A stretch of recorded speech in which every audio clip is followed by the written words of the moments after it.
Hi everyone, it's Cindy. Welcome back to Studioloo. So it's been a little while since I did an update or even a project on the creativity sampler that I made some time ago. So I'm going to do that today. I'm going to do both of those things today because I just finished the Macaria journal and I have the leftover bits and bobs here that I would like to use some of to just document my project. So if you are new to the creativity sampler project, this is a book that's very nostalgic to me from my childhood, and I have multiple copies of it in my library. And so I decided to allow myself to have one of them to turn into a journal that I call my creativity sampler for documenting the projects that I have completed. So I started out by just making the book very nice, adding a little picture of myself in a little pocket where I can keep materials that as I'm working on the journal, I can store them there and just kind of use up the leftovers from things. So it's basically a journal of bits and bobs from all the different projects that I've made along the way for a while now. So I made kind of a cover page for myself. This is Edith Fouke. She's the author of the Sally Go Round the Sun book. So I got started here doing these pages. This was from the Fairy Journal collection that I did, and then the Moon's Astrology Journal. This was my very first Studioloo Journal Together kit that I did for my Patreons. So I wanted to add that in here as a memory. This was a project that I wanted to also add here, which was my August 2022 No Thrifting project. So I listed the things that I'd used up and the things that I'd made use of. And then I did the Death and Mourning journals, and that was this page, and I did kind of a big write-up on those. Then Terry and the Caterpillars is here, and the Old Wives' Tale Rebel Witch journal. Mostly I like to use like a stamp or square format to just document what's happened, you know, or what I've done in the journal. So Rosie's Walk, and this was the Witch's Window. This was one of my first digital collections that I did for this year, Apollo and Daphne, so I gave it a double spread. Then my Fairy Ring collection as well, and the Majestic Mycology Forest. So those are all digital kits that are in my shop. And then we had the White Witch journal, then the Artful Autumn journal, and then Adventures with Howl's Moving Castle. So that's that page, and I added the little dog and what's his name? Starts with a C.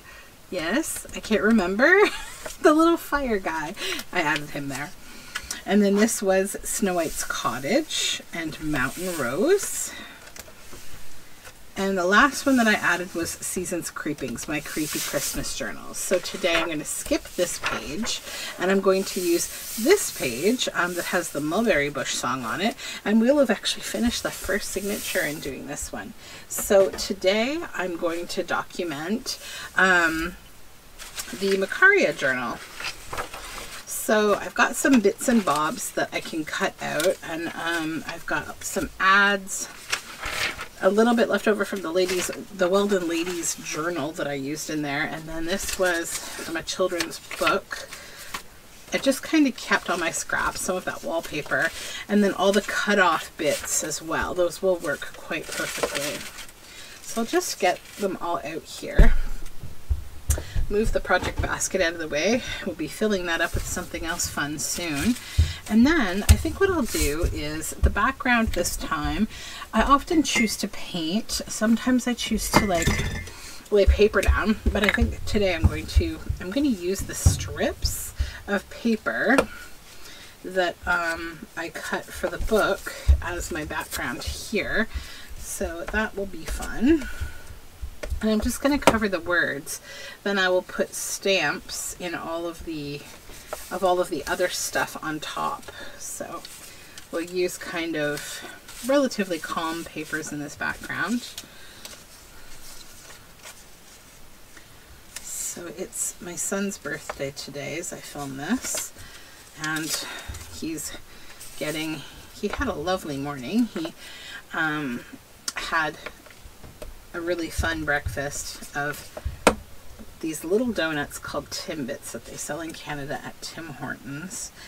He really likes Timbits, so he had those for breakfast, and he's pretty happy about that. And then he got to open his presents, some of his presents. So he got coloring books, and he got watercolor paint and paint brushes and a trampoline. I mean, he has been showered all week with gifts because my daughter's birthday is a week prior. They're 5 days apart, 3 years and 5 days. And so yeah, it's a lot of celebrating birthdays for me in November. So plus they got a puppy, although that's not really a birthday present. That was kind of a planned. It all just kind of happened right around the time of the birthday. But my parents got them. My dad kind of half bought, half made this like pedal car for them, so they're really interested in using that. And it's good in the winter because my dad has put these big tires on it, so they're really interested in driving that around. And then, oh gosh, my son got this big like car track thing that like, it's a big, sort of a big, I don't know what the right term for it would be. It's very tall. It's about 3.5 feet tall, and it kind of funnels downward. It's like this thing you put a car in the top of. He just loves it. So he's been playing with that. And my daughter got lots of birthday money that she chose to buy a few video games with, because she's kind of into video games right now. And that was fun. And today they're making pizza, which is my son's favorite food, for lunch. They're making a pizza. My daughter, my 6-year-old daughter, she chose for her favorite birthday meal, she chose Thanksgiving. So that's what we made. And it was really good, actually.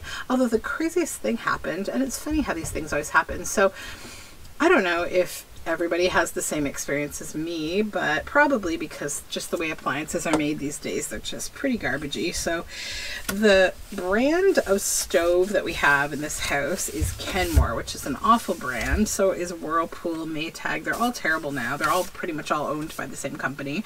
And I have replaced, I think this is the 3rd stove that I have replaced in this house, and like over 10 years, and I'm super annoyed. Okay, so we're gonna add this little advertisement from the Weldon Ladies Journal.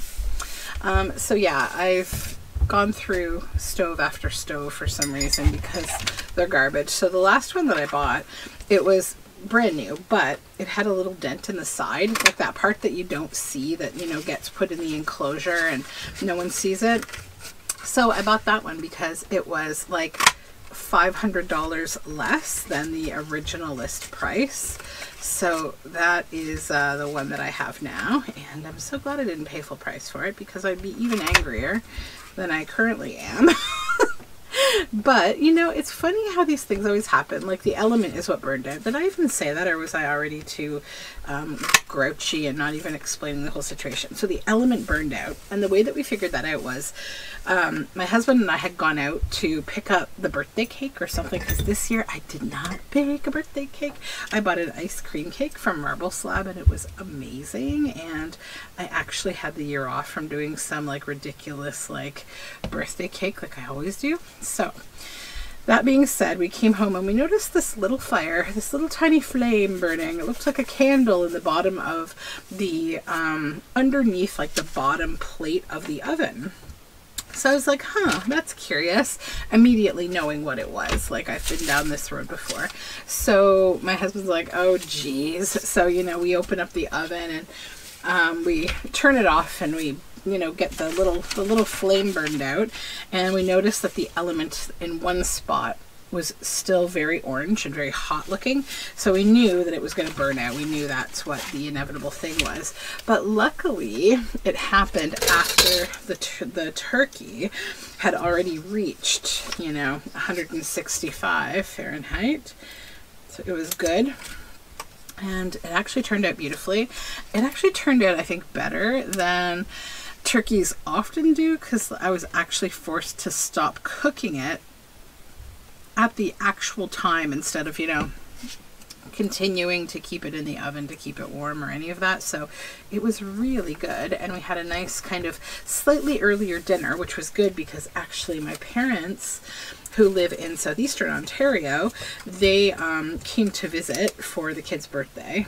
So we had all the grandparents here, but it was also a snowstorm, so they had to drive back home that night. Like I had told them, you know, why don't you just stay, but they had things to do, and they also thought it wasn't that bad. But then by the time they got sort of halfway there, the snow picked up and it was awful, and people were, I mean, a lot of people are very inexperienced driving in the snow, and many cars in the ditch. My dad had to help a couple of people. It was a lot. So my parents spent like, I don't know, 6 to 8 hours in the car. I can't recall now, but my dad texted to let me know like that he was home safe and everything was okay. But it was a lot. So I'm glad that we did dinner early, because my parents would have been on the road all night long. And as I understand, the westbound traffic from like coming into Toronto that night, people were literally on the road all night long because it was just crazy. Like my dad actually had to get out of his car a couple of times to tell people like not to try to help someone else who's gone down in the ditch. Like there were a couple trucks doing that, because it's actually against the law to do that. If you're not a tow truck, you're not supposed to, you know, in a storm, get out of your vehicle and, you know, try to assist somebody in snowy conditions. And the reason is because in a storm, you should never stop your vehicle. You should just keep on going as long as you're not in danger, you know, like you're on the road, you're following the next car, keep going, you never stop. And the reason why is because you can end up causing accidents behind you when people can't stop, and there can be a chain reaction of cars getting in accidents. And that unfortunately is exactly what my dad heard. So my dad's a mechanic and has many years of driving experience behind him. He's a very kind of roadworthy kind of guy. So you know, he saw these two trucks that were both beside one another. Both of them stopped because they saw a car in the ditch.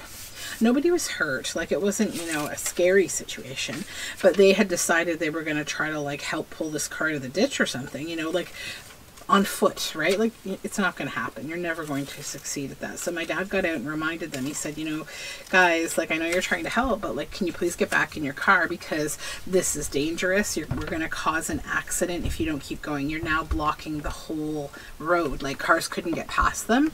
Some cars were trying to pass on the side of the road, which is dangerous in snow, because, you know, you don't necessarily know where the side of the road is, and like the shoulder that you can fall down, you know, like there's hills on the side of the road you can go down. So finally they listened to him when they heard their first crash sound. So unfortunately someone in the distance did have a little, you know, smack incident, but like you can't really tend to those things. It's not quite an emergency, but you know, it easily can become one. So on they went, and yeah, they got home, I think, just before midnight, and thankfully our neighbor made sure that my dad's driveway was all clear. It hadn't snowed too much where my parents live, so he didn't have like a big mess to deal with when he got home, so that was good. But winter, I'm not ready. This is some jelly printed music. I want to use a little bit of that if I can. This piece of paper it's tired. It's been hanging around a while. It's an old piece of paper. There we go. So yeah, that was the fun of that. But the birthday went really nice. Both kids had a great time.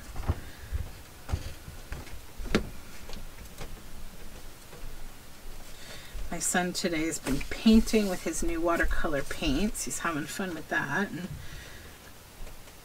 both kids have been on the trampoline and playing with grandparents, and so it's been a pretty nice day for them.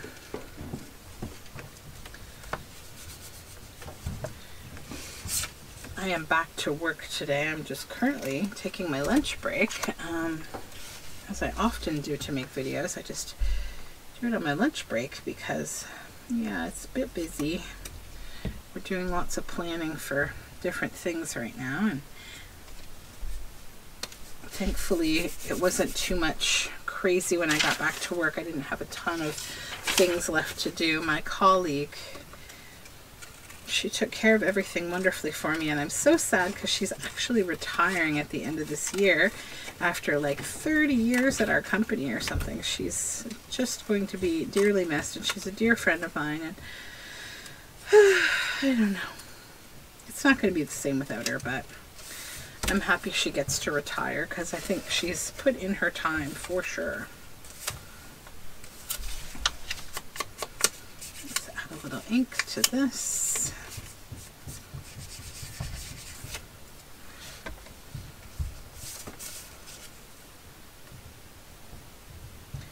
And I need to go out today to get Rex, our new beagle dog. I need to get him some little winter boots. I've got to try to train him with these winter boots. I've not had good success in the past with my dogs wearing these little boots they make for them most of the time, but I have a kind of idea in mind. Like, and I don't know, maybe it'll be easier. I'm used to trying to get Chihuahuas to wear them, and like Chihuahuas are just, they're just queens. They don't want to do anything that you want them to. So like, he's a beagle, so he might be a little more willing to participate in my desires here, because his little feet, I don't want him on the salt, you know, it hurts their feet. Salt on the, they put salt down because of the snow. So yeah, I don't want his little feet getting hurt, because I know I took him for a walk yesterday in the morning, and I had to stop twice because his little feet, like I had to dust off the one little foot. It was just the one foot that seemed to be reacting to the salt, so, or the cold, but I think it was probably salt.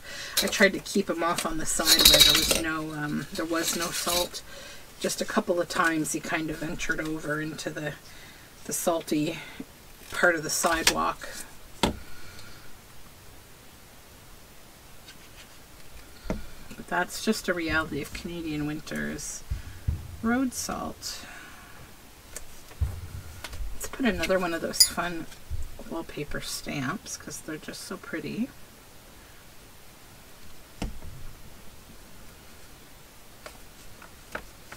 Maybe here.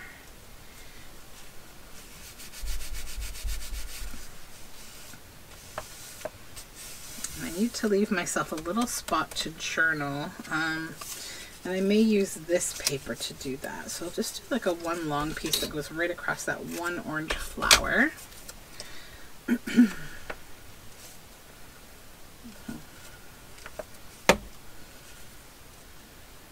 will be where I put just the title of the journal, which is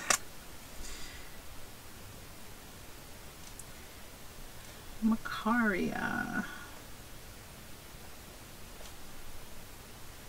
And it's 1924. There we go. Then a couple more little things. So is there anything useful on here? Not really. Maybe another little ad. Where to buy your patterns? Oh, you know what? I'm going to use this one. I love this one. The Widow Welch's Female Pills. I was going to put that in the journal, but then I didn't. I'm going to use it for this journal. And I'll always have that fun little memory of this ad because it was so funny.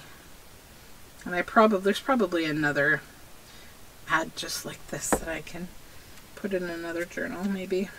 I'll put it right here. Alright, so I think that's good. I think that's a good little memory of the journal. Then what I will do, I'm going to actually keep some of these bits and bobs, not all of them. I want to keep a piece of that too, maybe in here. So I'm going to get rid of anything that's just like regular paper, like this kind of stuff. this will all go in the recycle. I don't need to keep it. I mean, you can keep it to back things if you want to. I just don't need to. I don't see myself having a lot of time to collage backings right now. So I'm going to keep all this in my scraps, all of these like digital strips, because those actually do come in very handy for collage. And then I want to take just one little piece of this ink paper art paper, because it's just so beautiful. And I think I want to remember that and put it in here too. Right there. And then I'll keep this, I'll put this in my Tuesday 10 bin probably to just cut it up. And then I'll have these 2 little stamps that'll go in my little snippets bin. But here we go, we've got our page for Macaria. And that's my little update on that. I have something to do today. You may see this video on Friday, because I noticed from Nat Williams's channel, there's a new kind of hashtag collaboration called Friday Flipthrough. And I think, I haven't watched the video yet, I'm making assumptions. So if it's not that, when I do post this, then you'll see it as part of something else, not as part of that. But I want to look at that because it looks like it's journal flip-throughs from like journals that you made in the past, or like books maybe that you like or whatever. But I want to look at that hashtag. It was started by someone else and I can't recall who, but I'm going to check it out today. So yeah, this is my Macaria 1924 page. I really enjoyed making the journal. It turned out very cute. I like it a lot, and it's really fun, and I loved working with that vintage book. I think I'm going to be going kind of back and forth between doing soft cover, hard cover for a little while. You know, I'm looking both at my fabric pile and my book pile and kind of going like, we need to use all of this. And so I'm kind of going back and forth, and I've really been enjoying doing soft covers. So yeah, I'm going to go back and forth and see maybe. So anyhow, thank you for joining me, and I hope you have a wonderful day. You know, if you have time or desire, I recommend doing this. If you make any kind of project, it doesn't need to be journals. It could be quilts. You could put little squares of your fabrics down just to document what you've worked on in your life. It could be lots of different things, you know. And I think that the method of using little squares, little samples, little stamps, it's really a nice way to kind of keep those memories. And you don't have to do a ton of writing. If you're not a writer, this is the kind of perfect, you know, thing to do, so that you can have your memory, but you don't have to do a bit of writing about it. You have visuals instead. So anyways, that's my parting blurb, and we will talk again very soon. Bye for now, and take care.